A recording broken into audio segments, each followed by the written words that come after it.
Good morning, fellow traders. Public here. It's time for the Good Morning Market Prep for Friday, November the 13th, 2020. I hope everybody had a great night last night.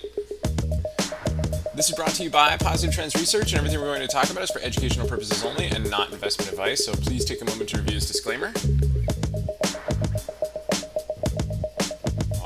Awesome. Good. All right, let's check to see where the market left off yesterday. And so we had a bit of a down move yesterday. We're kind of pushing back down to the upper Bollinger Band here on the monthly chart. Weekly chart, it's all about today. See how this weekly candle closes. So far looking pretty weak going into the week. We had a nice week last week pushing over these prior resistance levels, which was holding a support, and then we just blasted right through that again here. And now let's see how it's holding this week off of the all-time highs this week on the vaccine news. So one of the things we have been noticing here, right, is over on the macro chart. It looks like we had an ABC correction right here, and we kind of blasted out of that range right here, implying we've got a fresh impulsive wave working its way up, right? So Monday's shooting star candle kind of told us that impulsive wave is calming down, and we're looking for a pullback in it here. So it's been kind of at the 236, but the 382, like we talked about last night, would be a little bit more common. The 618 would be very common for a wave 2 pullback. So let's see what kind of action we get. Again, yesterday's downside movement was indicative of this corrective pattern going on. So SPY again, increased volume yesterday on some of that downside action. If we look at the S&P futures here, overnight, we did see a relief bounce here overnight, right? So kind of impressive stuff here. We walked through this wave count last night on the live stream. If you didn't get a chance to see that, check out the link at the end of the video to see how we walked through that with the group yesterday. We ended up breaking out overnight over the downward trend lines right here for a real quick spike, really squeezing out a lot of shorts. Not a lot of news, really. I mean, increased corona cases. I mean, nothing really positive going on with this. So basically just retesting a couple of these pivot levels here overnight as some bears got squeezed out. And we'll see what happens with that. If the bulls are actually strong enough to push it over the Wednesday highs, right, to get this thing going to our next signal zones up, or if we break down below this upward trend line right here, if we test these areas here and possibly the overnight lows and retest the lows of yesterday from the regular trading hours. So we'll see how that goes going into today. Let's take a look at the MES. Okay, so MES here.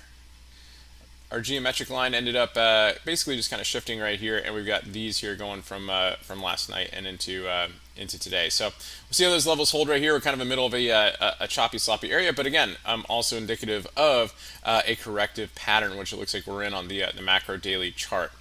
So let's take a look at the Qs and see what they're up to here this morning. So on the Qs, we're basically still channeling up from the other day.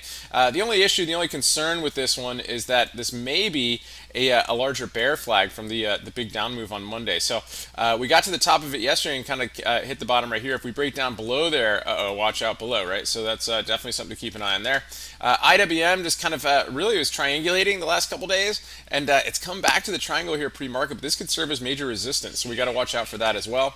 Same with the XLF, right? The XLF lost its bull flag low yesterday. It's kind of gapping up, but not really holding in there too well this morning. So again, a lot of these signs, if things get weak today, we could see some pretty heavy downside action on a Friday and could finish up that weekly candle with a shooting star. So there's something to keep an eye on there. Apple's gapping up a little bit here this morning, so something to keep an eye on. It's got some work to do on the daily chart. You can see it still needs to get over the upper trend line. So it's contending with that one. Tesla. So Tesla in the middle of the triangle right here, an inside day and then an outside day yesterday, right in the middle of the triangle. So it's leaning a little bit weak, so it might come back and test this geometric line. But Tesla is known to surprise, so just kind of keep an eye on it right there. So baby Tesla, NIO, still continuing the parabolic move up. There was a lot of put activity yesterday on some of that China news, but NIO seems to be hanging in there pretty well and could squeeze out a lot of shorts with another gap up today. So speaking of gaps, let's take a look at some of the names that are moving a little bit here this morning. So Disney had a report a little bit better than expected losses, so it's gapping up a little bit, but they're not paying their semi-annual dividends. That's investors don't really like that. So we'll see how that holds there. Again, Disney's usually tough to trade right after earnings. Cisco gave a really big move up here today. CEO. Cisco gave a really big move up last night, and it's still up here, but it's got a lot of work to do to get over these levels. That 42 level really doesn't get us anywhere. It gets to the 200-day moving average and not over anything major. So, if the market gets weak, this could be a good candidate for a reversal.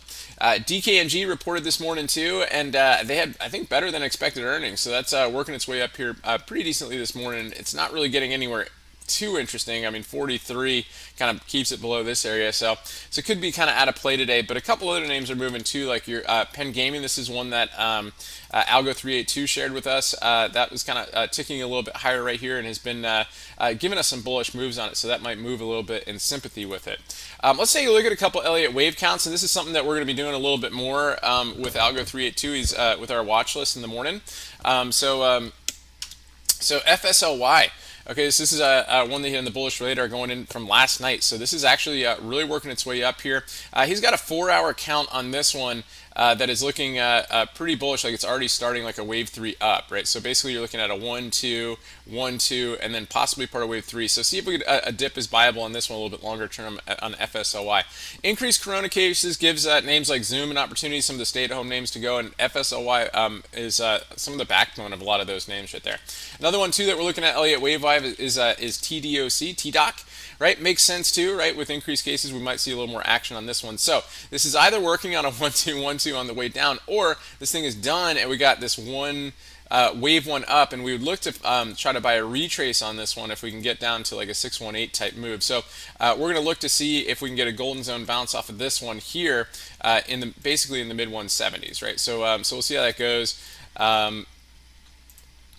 Going into today, maybe the next couple weeks, see if that can hold and see if we get some confirmation on that one. Hopefully over the ADMA, which usually gets things. Get over the ADMA right here, you kind of get going again. Get over the ADMA right here, get going again. Get over the ADMA here, right, get going again. That type of thing. So we'll see how that goes on TDO's TDOC. Last but not least, let's take a look at BABA again. Another name affected by the China news, right? So from yesterday, so it's kind of ticking a little bit higher here this morning, but watch out in case they get hit again here today. So good stuff, guys. A nasty weekly chart, by the way. Good stuff. I hope everybody has an awesome trading day today. We'll catch you at the lunchtime market update. Until then, stay healthy out there. Remember your risk first and stay safe so you can stay in the game and enjoy your Friday. And I'll talk